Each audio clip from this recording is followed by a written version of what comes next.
Her parents named her Anandi. Perhaps she got her name because of how much joy her arrival had brought.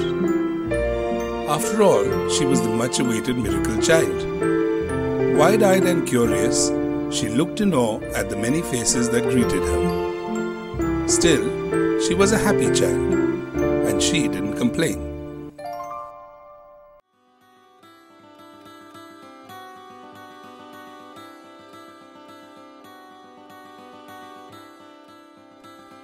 As the years went by, Anandi grew up to be an imaginative but solitary child. Not that she didn't like company, but she just had so much fun by herself with her imaginary friends and the world of books around her. Perhaps when you are still little, the lines between reality and fantasy are the weakest. It is a time when you believe and no dream seems outrageous.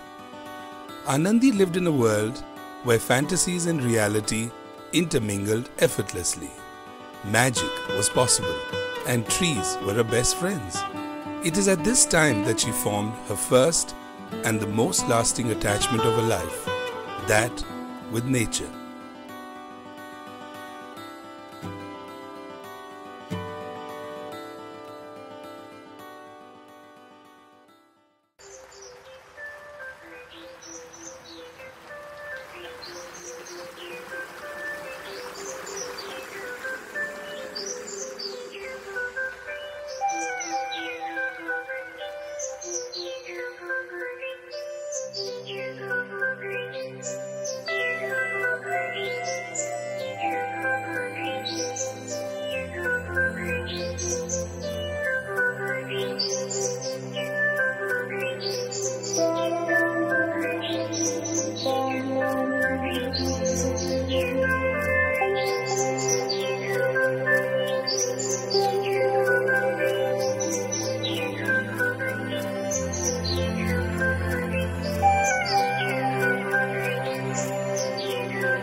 When youth arrives, it brings with it the joys and sorrows of love, and Anandi was no exception. She dreamt of love, wrote ballads about it, and one day, love came knocking.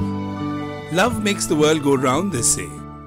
And at 23, Anandi believed that, very much so. She was so completely in love.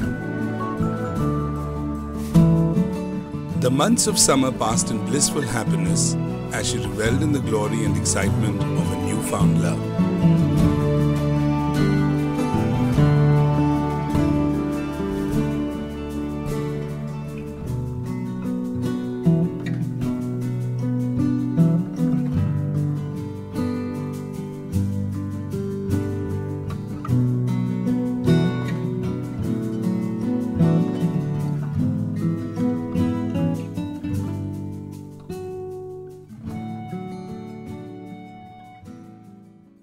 However, moments of expected companionship and togetherness turned into hours of frustrated waiting, and heartbreak seemed inevitable.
Unlike reality, her dreams were of happily ever afters.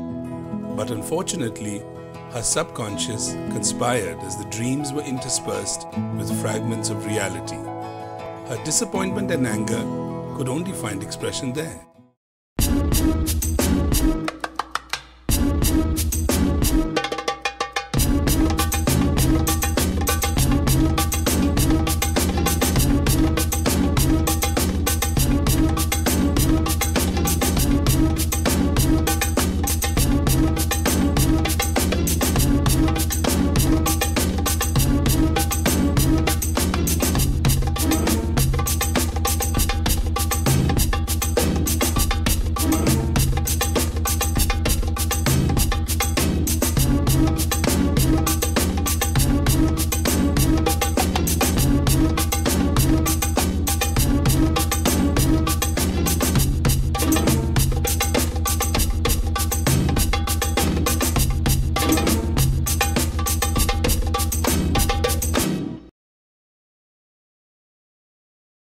The steam of youth fades away into the simmering intensity of maturity and adulthood. Anandi's life settled into a routine of daily chores, which were more or less carried out without much thought. Now a married woman with grown-up children, she struggled to strike a balance between her work and family. This was anything but easy and was gradually taking its toll on her.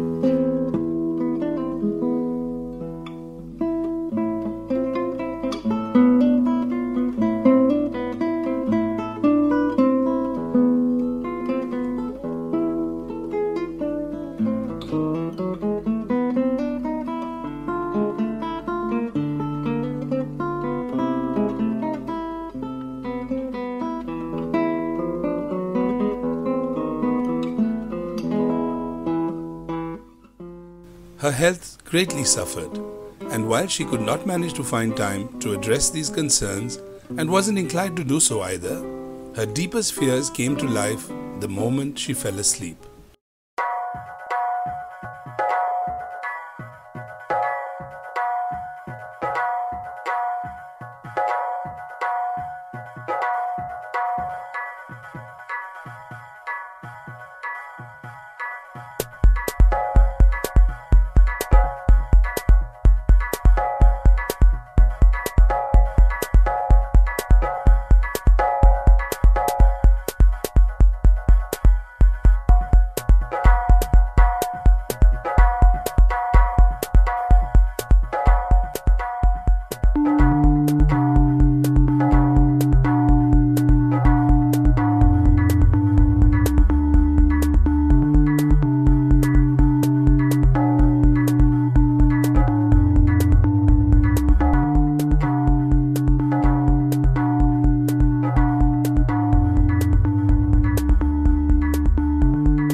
All of the rush and complexity of everyday life seems to break down into the very simple basics that comprise the beginning of one's existence. They say that the child is the father of man because in the final analysis, the child connects inextricably with the simplicity of old age. It's a continuum, collapsing every stage of life neatly into one another. Anandi's dreams were in fact reminiscent of all her childhood experiences. Her connection with nature truly completed her life.